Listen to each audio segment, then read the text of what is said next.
पत्नी आफसा अंसारी और उसके 2 साले एक अन्य जाति के 4 लोगों के खिलाफ सदर कोतवाली क्षेत्र में एक केस दर्ज किया गया है। पूरा प्रकरण क्या है? 24 तारीख में एक मसूद आलम नाम के व्यक्ति हैं, उनके द्वारा थाना कोतवाली पर एक प्रार्थना पत्र दिया गया था, जिनके द्वारा ये आरोप लगाए गए थे कि उनके व उनके 3 अन्य सहयोगियों के द्वारा एक विकास कंस्ट्रक्शन नाम की कंपनी बनाई गई थी। कालांतर में वर्ष 2010 और 2012 में आफसा अंसारी, अनवर सज्जाद और वह अन्य इनके जो भाई हैं, इन्होंने धमकी देकर, डरा धमकाकर, जान से मारने की धमकियां देकर उनकी कंपनी में अनाधिकृत रूप से कब्जा कर लिया था और उस कंपनी के जो भी एसेट्स थे, जो उनके द्वारा बताया गया है कि मसूद आलम के करीब 76 लाख रुपए थे, वह अन्य के मिला के करोड़ों रुपए थे, उस पर भी इन लोगों ने एक्सटॉर्ट कर लिए थे। इसी को लेकर उनके द्वारा एक प्रार्थना पत्र कोतवाली में दिया गया था।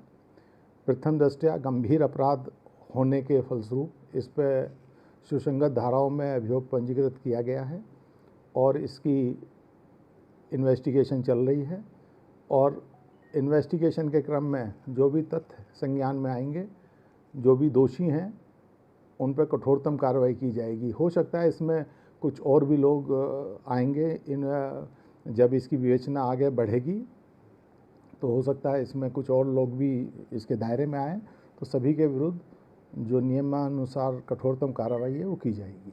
मोटे तौर पर सर, ये विकास कंस्ट्रक्शन कंपनी या फर्म जो भी थी, उसकी ये सब शेयर होल्डर थे और हिस्सेदारी हड़पने का मामला है क्या? ये पूरी कंपनी हड़पने का है, क्योंकि जो ओरिजिनली प्रमोटर्स थे इस कंपनी के, जो इन्होंने अपनी एफआईआर में अंकित कराया, केवल उनमें से एक व्यक्ति रहा है, बाकी सबको गलत तरीके से, क्योंकि किसी भी कंपनी में डायरेक्टर्स की अदला बदली की एक निश्चित प्रक्रिया होती है, उस निश्चित प्रक्रिया का भी पालन नहीं किया गया है। और बाकी ये सब चीज़ें अभी और जब विवेचना होगी और चिटफंड जो रजिस्ट्रेशन सोसाइटी है उससे भी इसके बारे में जानकारी की जाएगी, क्या नियम है क्या नहीं है। लेकिन प्रथम दृष्टया नियम विरुद्ध जाके उसके जो भी कंपनी की मालिकाना हक है वो छीना गया है एक तरह से।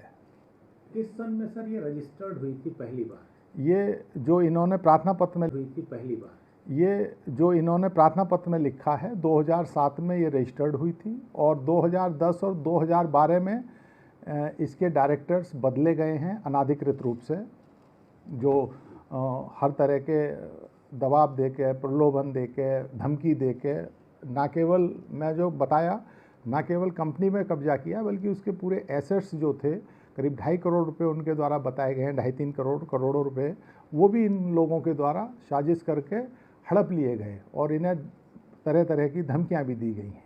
जांच सर किन धाराओं में हो रही?